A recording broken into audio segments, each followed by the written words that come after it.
I thought today we'd start with a question.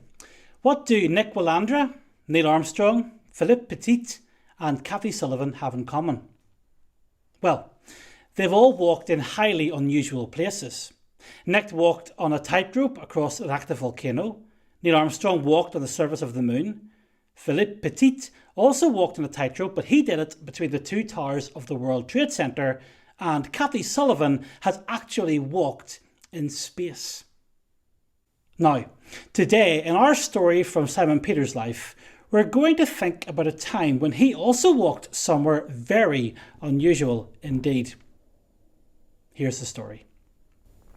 Jesus and his disciples had had a long day, and now it was evening and time for bed. Jesus wanted to go to pray, so he sent his friends on ahead of him whilst he went into the mountains. The disciples sailed off across the lake towards Caesarea, where they would be staying that night. Everything was quiet, blissful and serene. Until a storm blew across the lake, whipping the waves up. The disciples' boat started to get tossed about on the waves, and their peaceful crossing became a struggle.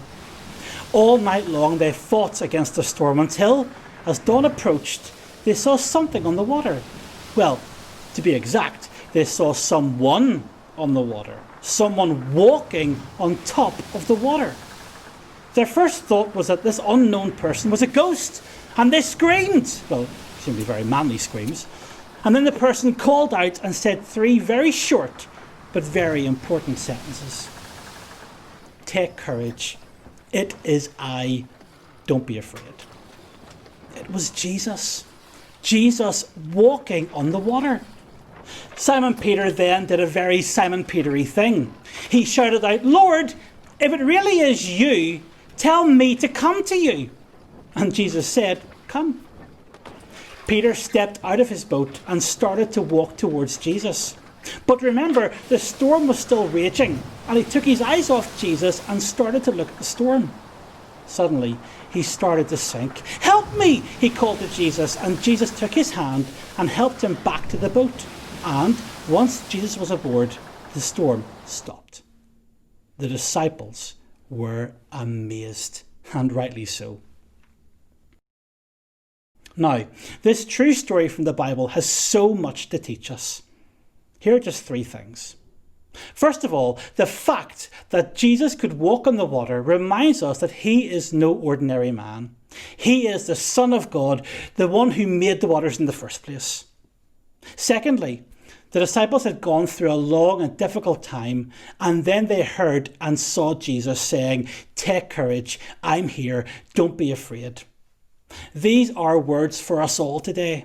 We've all been going through a long and difficult time, and Jesus wants us to know that he's still here, and he still says those same things to us. And finally, when Peter took his eyes off Jesus and started to look at the storm around him, the storm started to get the better of him, and he began to sink. It's important for us all to remember that no storm or difficulty or sadness or situation is bigger than Jesus, and we can keep on trusting him in the best of days and in the worst of days. Hopefully you will do some more work on this story together as a family, and you can learn about what this story means for you.